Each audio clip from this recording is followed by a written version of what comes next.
Tarixning savoqlari. Davomi. Tayyorlig'uchi Erkin Sidiq. 2024-yil 3 avgust.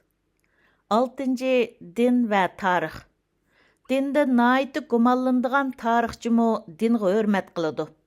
Bundaq bo'lishinin sababi u tarixchining har bir zimin va har bir davrda dinning unum berganligini va dindan ayrilib yashash mumkin bo'lmaganligini tushunganligidandir. Baxtsiz, azob oqibatlik, yaqin kishisidan ayrilib qolgan va yashangan kishilarga din har qanday tabiiy yordamdan qimmatlik va millionlagan kishilar tarafidan qadrlangan ilohiy huzurlikni elib keldi. Din ota-ona va o'qituvchilarning bolalarni muvofiq tarbiyalashiga yordam qilib keldi.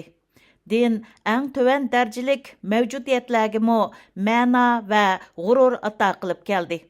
Hamda kishilar o'rtasidagi ahdinomalarni inson va xudo o'rtasidagi munosabatga aylantirish orqali muqimlikni kafolatga ega qilib keldi.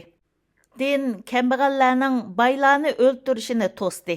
Ko'plagan kishilar insonlar o'rtasidagi tabiiy barobarsizlikni nomrodlik va yengilish keltirib chiqargan deb qaraydigan bo'lib, faqat ba'zi ilohiy umidlarla kishilarning yomon yo'l tutishining oldini olib qoldi.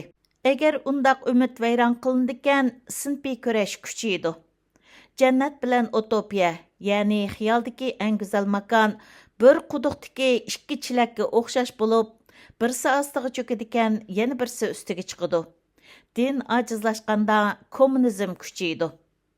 Dastlabida din bilan axloq o'rtasida hech qanday bog'lanish yo'qdek ko'rindi. Haqiqatanmi xudolarni eng dastlabida vujudga keltirgan narsa vahima bo'ldi. Ya'ni yer yuzidagi, daryolardagi, dengiz okeanlardagi, o'rmonliqlardagi, shamol bo'ronlardagi va osmondagi yoshurun kuchlardan paydo bo'lgan vahimalar xudolarni vujudga keltirdi. Din kishilar qurbonlik berish, qurbonlik qilish, afsun o'qish va duo qilish shakllari bilan shu yoshurun kuchlarga sajda qilib, bundaq jarayon ko'ngliga tasalli topadigan narsaga aylandi. Faqat poplar mushundaq vahimalardan va diniy murosimlardan axloq va qonunni qo'llash yo'lida foydalanishga boshlagandan keyinla din davlat uchun ham kam bo'lsa bo'lmaydigan, ham davlat kuchiga raqib bo'ladigan kuchga aylandi. Shuningdan keyin din kishilarga yerlik axloqiy qoidalar va qonunlarning hammasi Xudoyimdan kelgan deyishga boshladi.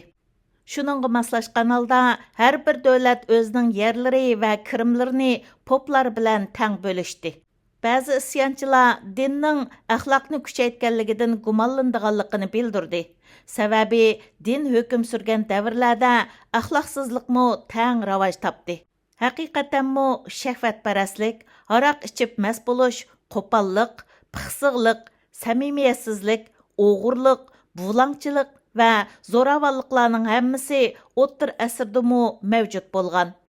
Ammo axloqiy qalaymaqonchilik 500 yilga so'zilgan vahshiy odamlarning tajovuzchiligi, urush va iqtisodiy vayronchilikdan kelib chiqqan bo'lishi, xristianlar axloqiy poplarning nasihatlari, avliyo o'rnaklari hamda kishilarni tinchlantiradigan va ittifoqlashtiradigan diniy murosimlar bo'lmagan bo'lsa, siyosiy tartibsizlik texmi ig'irlashib ketgan bo'lishi mumkin edi.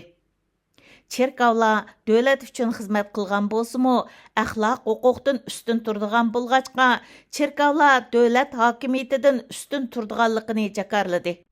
Cherkovlar kishilarga yuqori darajalik samimiyatlik tarafidan cheklanmagan vatanparvarlik kishilarni pixsiqlik va jinoyatga ilib bordiganlik haqida ta'lim berdi. Cherkovlar o'zlarining ilohiy manbasi va ruhiy hukmronlik o'rnini ta'kidlab, o'zlariga xalqaroliq sud bo'lish salohiyatini berdi. Hamda barliq hukmdorlarning axloqiy jihatdan cherkovlarning qo'l ostida bo'lish tuzumini o'rnatdi. Ammo yuqorqidek hayvatlik g'oya, millatparvarlik, ishonmaslik va inson ojizliklari tarafidan vayron qilindi. Cherkovda ishlaganlar ko'pincha vaqtlarda taraf tutadigan va par yeydigan kishilardan bo'lib chiqdi. Fransiya boyliq va nopozda kuchayib, Pop huquqini özünün siyasi quralığa aylandırdı. Padişahlar naiti güçlünüp, burun İsa peygamberinin buyruğunun qollışığı erişip gelgen poplarni bekar qılıp ötələydigan boldu. Çerkavlar xuddi taqvadar məşhur şəxslərə, yalğan rivayətlərə və gumanlıq möcüzlərə baş əkkəngə oxşaş parılağımı dümküşdü. Huquq dərəcə tüzümü özünün diqqətini əxlaqqa qaraganda özünün toğırlığını isbatlaşqa bəkrak qartıb, çoğ təkşürüş organi çerkavlarni intayın iğir dərəcədə rəsva qılıvetdi. Çerkavlar bir tərəfdən tinchlikni təşəbbüs qılıb, yana bir tərəfdən Fransiyaның 16-cı əsrdəki dini urushlari və Germaniyaның 17-ci əsrdəki 30 yillik urushlariga məxfi halda yordam berdi. Çerkavlarning zamonaviy axloqni taraqqiy qildirishda o'ynagan roli odatdagidek bo'lib, qulluq tuzumni bekor qilish bilan cheklandi. Bu xil ahvol faylasuflarning insonparvarlik harakatlarida yetaklash rolini elib, bizning zamonimizdagi yomonliklarni azaytishga yo'l ochdi. Tarix mundaq bir ishni jazmlashtirdi. İnsanlarning bir mo'jizaga boy, sirg'i boy va rivoyatlarga boy dinga ehtiyoji bor. Tarixda cherkov rasmiyatlaridagi, pop kiyimlaridagi va bosh ruhoniy obrazlardagi qisman o'xshamasliklarga yo'l qo'yildi. Lekin cherkovlar sabablashtirish orqali o'zgartkili bo'ladigan diniy ta'limotlarni o'zgartishga qat'iy jur'at qila olmadi. Buning sababi heliqidek o'zgartishlar umidi ilhomlantirishga va tasalli beradigan qalb manzirlarga bog'langan millionlagan kishilarni teriktiratdi yoki reallikqa qaytaratdi. Shunglashqa din bilan falsafani o'zaro yarashtirish uchun faylasuflar cherkovlarning axloqdagi rolining o'rnini oladigan boshqa narsa yo'qligini e'tirof qilmasa bo'lmaydigan, diniy va axloqiy erkinlikni poplar e'tirof qilgan shaklda yo'lga qo'ymasa bo'lmaydigan bir xil ahvol mavjud bo'ldi. Tarix Xudoga bo'lgan iymonni qo'llamdi. Ilova. Kitobning mush yerdagi bir muhim jumlani ishlatmadim. Agar inglizchani bilsangiz, eng yaxshisi kitobning mush yerini aslidagi inglizcha kitobdan o'qib qo'ying. Biologiyaning boshqa qismlariga o'xshash, biologiyaning tarix qismimi hayot qilish kurshida zamon va makonga eng moslashgan individuallar va gruppalarning tanlandiganligini, yaxshilik bilan javob qaytarilmaydiganligini, o'ng'ussizliklar keng doirada mavjud ekanligini, eng oxirgi sinoq yanala o'zini saqlab qilish qobiliyati ekanligini qo'llaydi. Jinoiy ishlar, urushlar va insonlarning vahshiyligidan boshqa yer tavrashlar, qor bo'ronlar, odam o'ltiradigan yoqimliq kasallar, toshqin suv to'lqinlari va Xudo keltirib chiqargan hodisalar inson va hayvonlarni vayron qilib turdi. Har xil dinlar o'zlarining agash kuchlariga eng oxirida yaxshi ruh utib chiqadiganligini ta'kidlab keldi. Әмма тарих buningga kapolatlik qilib baxmadi. Tabiat bilan tarix bizning yaxshilik va yomonlik haqidagi tushunchalarimizni qabul qilmaydi. Ular hayot qilolganlarni yaxshi, g'oyib bo'lganlarni bo'lsa yomon deb hisoblaydi. Koinot İsa payg'ambarni Chingizxondan yaxshiroq ko'rish tarafga egib ketmaydi. İnsanlar özlərinin kainatdakı o'rnining naqadar kichik ekanligiga bo'lgan tushunchisinin eshishiga ergishib, ularning diniy e'tiqodimi ojizlashib mangdi. Bundaq bir cho'ng o'zgarishning vujudga chiqishiga ilm-fan va tarixdan boshqa yana nurg'un ishlar sabab bo'ldi. Eng dastlabida, ya'ni 16-cı asrda Yevropada Roman katolik cherkovidan ayrilib chiqadigan Protestant Reformation deb ataladigan diniy, madaniy va ijtimoiy harakati boshlandi. Uningdan keyin nurg'unlagan isyonchi guruhlar va o'zaro ziddiyatlik aqidalar ham muqaddas kitoblarga, ham mustaqil sabab analizlarga murojaat qildi. Uningdan keyin Injilga qarshi yuqori darajalik tanqidlar o'tirg'i chiqib, hashamatlik diniy kutubxonalar osonlik xatolashadigan odamlar qilgan chala xizmatlarning natijasi ekan degan xulosani chiqardi. Uningdan keyin Angliyada tabiiy e'tiqodchilik harakati elib berilib, dinni bir tabiatdan farqlantirgul bo'lmaydigan Xudoga bo'lgan mujmal cho'qinish degan darajaga tushirib qo'ydi. Uningdan keyin kishilar boshqa dinlar bilan tadrijiy holda tanishib chiqib, xristian dinidan burun paydo bo'lgan boshqa dinlarning rivoyatlari o'zlarining burun butunlay pakitlarga asosan vujudga kelgan deb qaralgan tabliğlar bilan o'pma o'xshash ekanligini payqadi. Uningdan keyin katolik dinidagi mo'jizlar va Injil mo'jizlarining haqiqiy qiyofati echib tashlanib, diniy tarixdagi aldamchiliklar, tekshirishlar va cho'ng qirg'inchiliklar pash qilindi. Yevropada yana bir qator din va Xudoni o'z mohiyati bo'yicha to'g'ri tushunish harakatlari elib berildi. Uningga ilm-fan va texnologiyaning misli ko'rilmagan muvaffaqiyatlar qo'shilib, kishilarni insonlarning hammaga qodir ekanligiga ishontirib, odamlarni osmonning ilohiy buyrug'iga jang e'lon qiladigan qildi. Ma'lum ma'nodan ilib aytganda, xristian dini o'z aqidasiga qarshi ish tutib, o'zining agashkuchilarini an'anaviy aqidashunoslik nazariyasidagi mehribon xudo tushunchasi bo'yicha qabul qilg'ili bo'lmaydigan axloq o'lchamiga ega qildi. Do'zax haqidagi ideya o'qigan kishilar hatto cherkov munbiri nasihatchilarining kallasidanmi g'oyib bo'ldi. Sanoat inqilobi oxiri xristian din qurilmalarining o'rniga dindan xoli qurilmalarni dastishdek natija ilib bordi.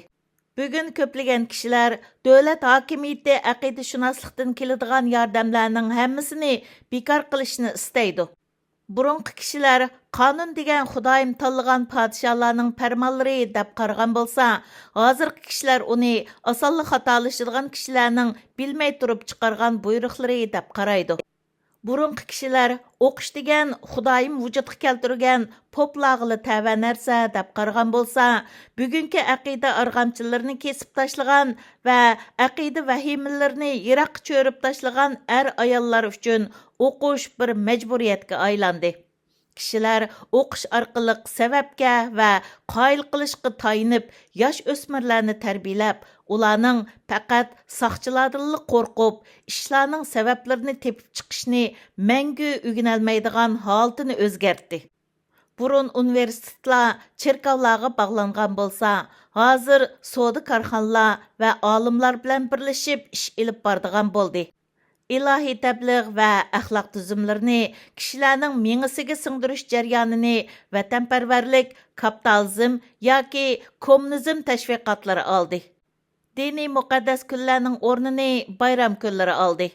Burun yakshanba kunlari diniy ibodat uchun sarf qilingan bo'lsa, hozir undaq kunlarda teatrxonalar kishilarga liq to'lib, cherkovlarning yerimi quruq qoladigan bo'ldi. Minglagan alomatlarning ko'rsatishicha, hozir xristian dini burunqi Gretsiya diniy sofizm va Gretsiya yo'rtish harakatidan keyin duch kelgan eng zo'r chekinish bilan o'xshash taqdirga duch keldi. Katolik dini o'zini saqlab qilyotidi. Buning sababi u tafakkurga, umidga va oqilonlikka murojaat qildi.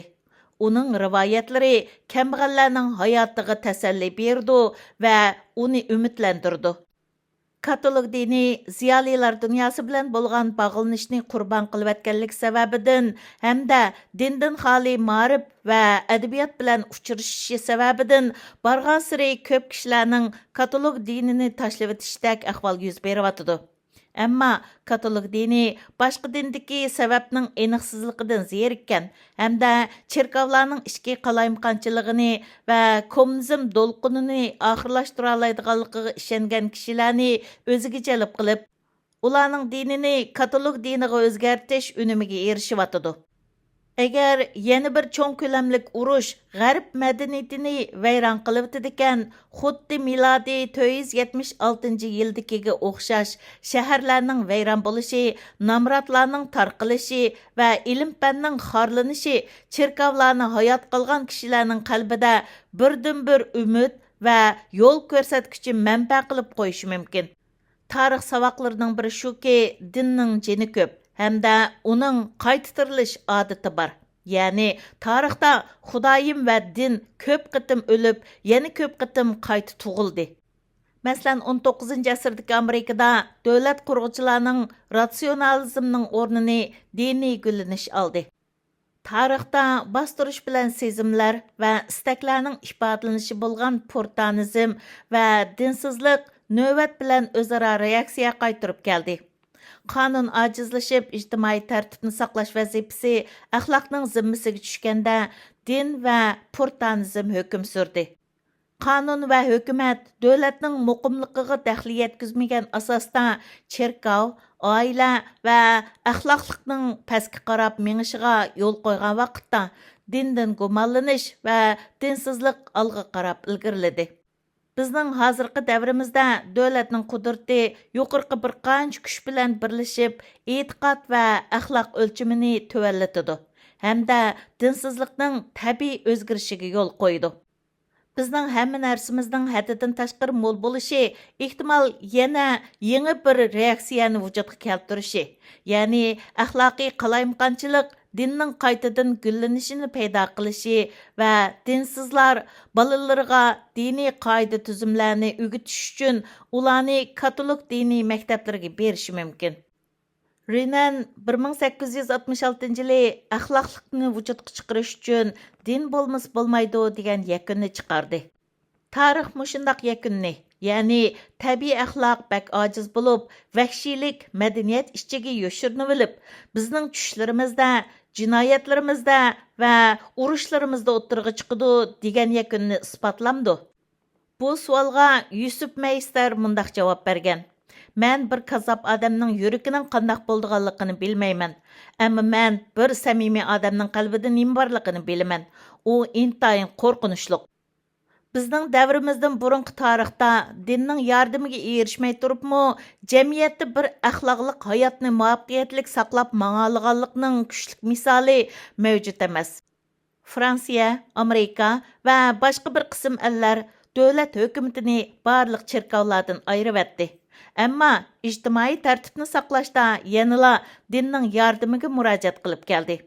Faqat bir qancha kommunistik davlatlarla o'zlarini dindan butunlay ayirib qolmay, ular yana dinning yordamini butunlay inkor qildi.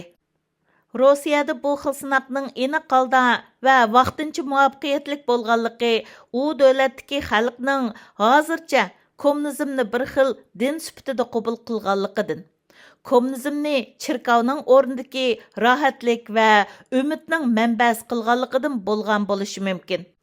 Agar sotsializm hokimiyati xalq ommasining nisbiy nomrodligini yo'qotish ishida mag'lub bo'ladi ekan, bu yangi din o'zining jalb qilish kuchi va unumini yo'qotib, davlat hokimiyati ilohiy e'tiqodlarni, noroziliklarni besiqtirishning quroli sifatida asliga keltirishi mumkin.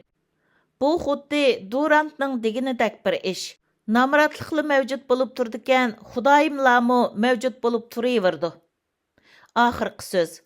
Mən mazkur maqolaning kirish so'z qismida qisqacha tunishtirgan Tarixning saboqlari degan kitobda jami 12 bob bor bo'lib, mən yuqorida uning ichidagi 6 bobning o'zim tanlagan mazmunlarini tunishtirib bo'ldim. Shuning bilan mən Davr va biz 2024 degan kitobga kirgizmoqchi bo'lgan hamda bu yil 9-oyda İstanbulda o'tkaziladigan İstanbulda 20 leksiya 2024 degan faoliyatga leksiya qilib so'zlamoqchi bo'lgan mazmunlar mushu yerda oxirlashdi. Mening hozirgi planim mazkur kitobdagi qolgan 6 bobdagi mazmunlarni kelar yillik faoliyatlarga ulgurtib, Uyg'urcha maqola qilib yozib chiqish hamda puturgan qismlarini ijtimoiy taratqularga uturliq chiqarib turish. Mazkur kitobning bad soni oz, ammo mazmuni intayin ig'ir bo'lib, uningda ham nihoyatda ko'p odam, makon va voqealar misol qilib ko'rsatilgan. Ularni uyg'urchalashtirish oson emas. Onun ustiga vaqtim bak cheklik bo'lg'achqa, kitobdagi mazmunni uyg'urcha maqola qilib yozib chiqqanda, ashundaq misollarning ko'pinchisini qisqartib etdim.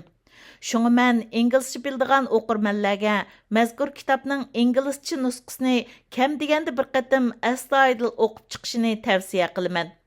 Mən mushu maqolani tamamlash jarayonida meni yaqindan qo'llagan, menga yordamda bo'lgan hamda menga ma'naviy jihatdan ilhom va madad bergan barliq qarindoshlarga chin ko'nglimdan rahmat aytaman. Bo'lubmu mazkur maqolaning hamma qismini tahrirlab, ularni Uyg'ur arab yeziqiga o'zgartib bergan fidokor inimizga hamda maqolani o'qib, ovozliq hujjat qilib tayyorlab, ondan uni video shakliga akilib bergan Parizat G'ayrat singlimizga alohida rahmat aytaman.